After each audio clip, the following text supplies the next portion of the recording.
नमस्कार दोस्तों, आपके अपने YouTube चैनल वनडे वर्ल्ड में आपका स्वागत है। दोस्तों, आज की क्लास में हम देखेंगे गुप्त वंश के शासक में समुद्रगुप्त को देखेंगे, चंद्रगुप्त द्वितीय को देखेंगे, कुमारगुप्त फर्स्ट को देखेंगे और स्कंदगुप्त को देखेंगे। तो आइए दोस्तों देखते हैं। समुद्रगुप्त। दोस्तों, समुद्रगुप्त को कई उपाधियाँ दी गई है। उसे लिच्छवी दौहित्र के नाम से जाना जाता है। अश्वमेध परक्रामांक। दोस्तों, चूँकि समुद्रगुप्त के शासनकाल में 2 अश्वमेध यज्ञ हुए थे, इसलिए इसे अश्वमेध पराक्रमांक कहा जाता है, जिसे पराक्रमांक भी उपाधि दी जाता है, अप्रतिरथ भी कहा जाता है, व्याघ्र क्रमांक भी कहा जाता है। सर्वराजो छेदा की भी उपाधि के नाम से इसे जाना जाता है। तो दोस्तों, ये इम्पोर्टेंट है कि लिच्छवी दौहित्र, अश्वमेध परक्रमांक और परक्रमांक का प्रतिरथ, व्याघ्र क्रमांक, सर्वराजोच्छेदा किस उपाधि से किसको जाना जाता है। तो ये किसको जाना जाता है? समुद्रगुप्त को जाना जाता है। दोस्तों, ये 2 अभियान किया था। दोस्तों, एक उत्तरापथ का अभियान किया था, एक दक्षिणापथ का अभियान इन्होंने किया था। दोस्तों, उत्तरापथ के अभियान में इन्होंने 9 राजाओं को हराया था और दक्षिणापथ के अभियान में इन्होंने 12 राजाओं को हरा करके विजित हुआ था। दोस्तों, इस तरीके से इसके दोनों अभियान बहुत ही महत्वपूर्ण है। 12 राजाओं और 9 राजाओं को हराना कोई मामूली सी बात नहीं है। इस वजह से इन्होंने इतना पराक्रमांक, अश्वमेध पराक्रमांक, व्याघ्र क्रमांक इसकी उपाधि पड़ी थी। दोस्तों, ये पूछता है कि अधिराजत्व का, दोस्तों पूछता है कि समुद्रगुप्त ने अधिराजत्व का दावा किसमें किया था? वो दक्षिणापथ अभियान में किया था। दक्षिणापथ अभियान में कितने राजाओं को पराजित किया था? वो 12 राजाओं को पराजित किया था इसमें। तो दोस्तों, उसकी जो नीति थी, किसमें? दक्षिणापथ में उसकी जो नीति थी वो ग्रहण मोक्ष अनुग्रह की नीति थी। दोस्तों, ये पूछता है, आप लोग देखेंगे पीसीएस पेपर ऊपर उठा करके, उसमें पूछता है कि दक्षिणापथ अभियान में जब उन्होंने जीता था समुद्रगुप्त ने, तो उस समय उसकी नीति कैसी थी? तो ग्रहण मोक्ष अनुग्रह की नीति उसकी थी। तो दोस्तों, इसकी प्रशस्ति जो है हरिशेठ ने लिखा। हरिशेठ ने इसके बारे में लिखा है। दोस्तों, इसकी प्रशस्ति कौन लिखा है समुद्रगुप्त की? वो हरिशेठ ने लिखा है। दोस्तों, ये 6 प्रकार की मुद्राएं जारी किया था।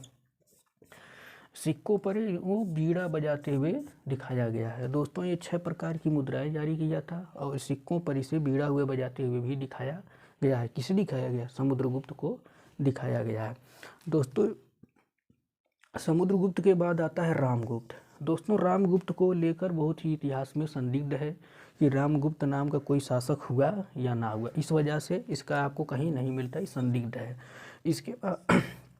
इसके बाद आता है दोस्तों चंद्रगुप्त सेकंड, जिसे विक्रमादित्य के नाम से भी जाना जाता है। दोस्तों, ये चंद्रगुप्त सेकंड जो है, इसे देवराज, देवश्री, देवगुप्त और विक्रमादित्य वेरी वेरी इंपॉर्टेंट है दोस्तों। ये पूछता है या पूछा भी है बार बार क्वेश्चन में, तो इस वजह से इसको आप लोग याद रखिएगा कि देवगुप्त किसे कहते हैं, देवश्री किसे कहते हैं, या देवराज या विक्रमादित्य, इसे उपाय। दोस्तों, ये ध्रुव देवी से इसका विवाह हुआ था।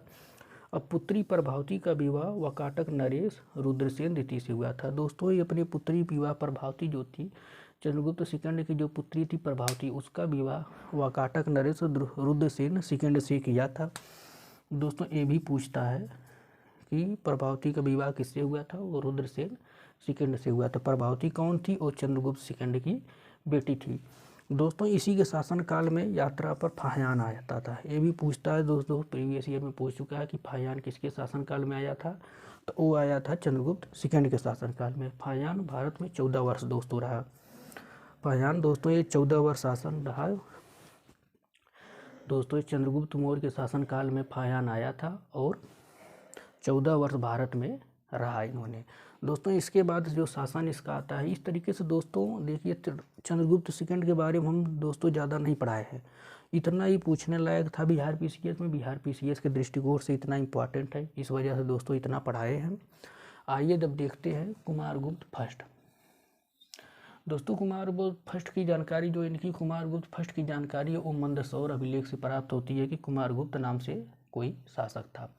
दोस्तों, यह कुमारगुप्त की विस्तृत जो जानकारी मिलती है, भीतरी स्तंभ लेख में अभिलेख से पता चलता है कि पुष्यमित्रों का आक्रमण हुआ, जिसे रोकने के लिए कुमारगुप्त ने स्कंदगुप्त को भेजा था। दोस्तों स्कंदगुप्त जो था वो इसी के शासनकाल में था, कुमारगुप्त फर्स्ट के जो आगे चल के एक शासक बना कुमारगुप्त। दोस्तों द भीतरी स्तंभ लेख से पता चलता है कि पुष्यमित्रों का आक्रमण हुआ है। जब पुष्यमित्र का आक्रमण हुआ कुमारगुप्त पर या गुप्त वंश पर, तो उसे रोकने के लिए कुमारगुप्त ने स्कंदगुप्त को भेजा। दोस्तों कुमारगुप्त ने ही नालंदा विश्वविद्यालय की स्थापना इसी के काल में हुई थी। नालंदा विश्वविद्यालय की स्थापना इसी के काल में हुई, कुमारगुप्त फर्स्ट के शासनकाल में। इसकी उपाधि महेंद्रादित्य थी। दोस्तों इसकी उपाधि जो थी वो महेंद्रादित्य थी। और किसके शासनकाल में नालंदा विश्वविद्यालय की स्थापना हुई थी? वो कुमारगुप्त फर्स्ट के शासनकाल में नालंदा विश्वविद्यालय की स्थापना हुई थी। अब आते हैं दूसरा शासक दोस्तों स्कंदगुप्त। जो स्कंदगुप्त वहाँ था, इसके जूनागढ़ अभिलेख से पता चलता है कि स्कंदगुप्त ने मलेच्छों दोस्तों हुड़ों को आक्रमण करने से विफल कर दिया था। ये दोस्तों प्रीवियस ईयर में पूछ चुका है। हुड़ों को कौन रोका था, विफल कर दिया था स्कंदगुप्त ने। कैसे पता चलता है? जूनागढ़ अभिलेख से। दोस्तों ये सुदर्शन झील का पुनरुद्धार कराया था। वेरी वेरी इंपॉर्टेंट है दोस्तों। ये पूछता है कि सुदर्शन झील का पुनरुद्धार कौन कराया था? वो था स्कंदगुप्त ने कराया था। और कौहम अभिलेख से पता चलता है कि इसकी उपाधि सक्रादित्य है।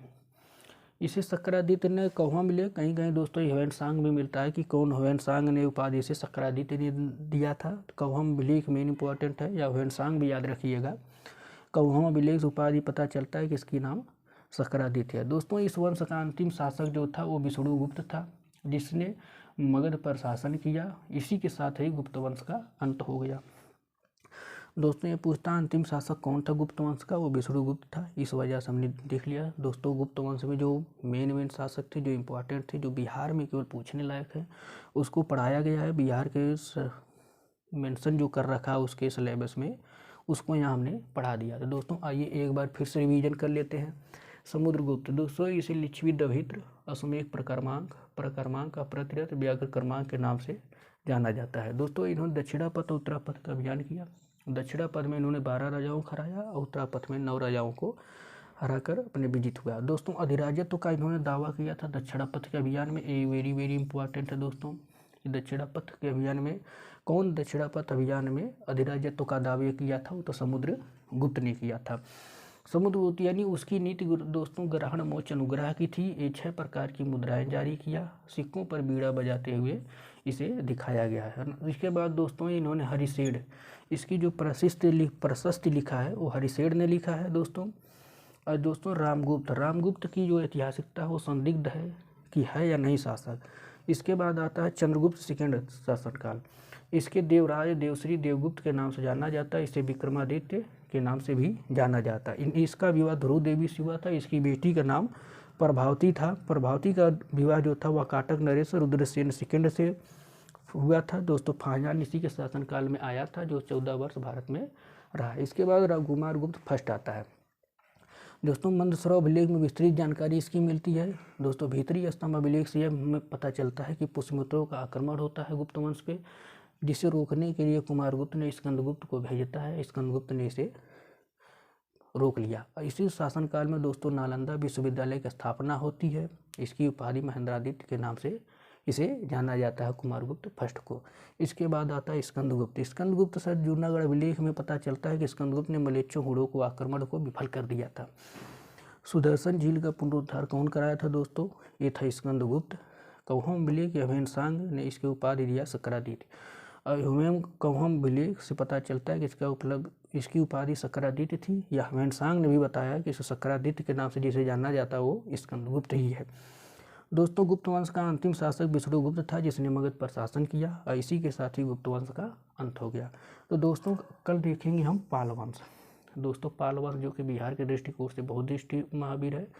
ये इम्पोर्टेंट है क्योंकि ये भी बिहार के दृष्टि से बहुत दृष्टिकोण से इम्पोर्टेंट। बिहार में बहुत कुछ पाल वंश ने किया था, धर्मपाल जो है। तो इस तरीके से दोस्तों हमने आज पूरा समुद्रगुप्त और स्कंदगुप्त को देख लिया। गुप्त वंश इसी के साथ समाप्त हुआ दोस्तों। कल देखेंगे पालवा। धन्यवाद। मिलते हैं अगली अच्छी क्लास में। जय हिंद।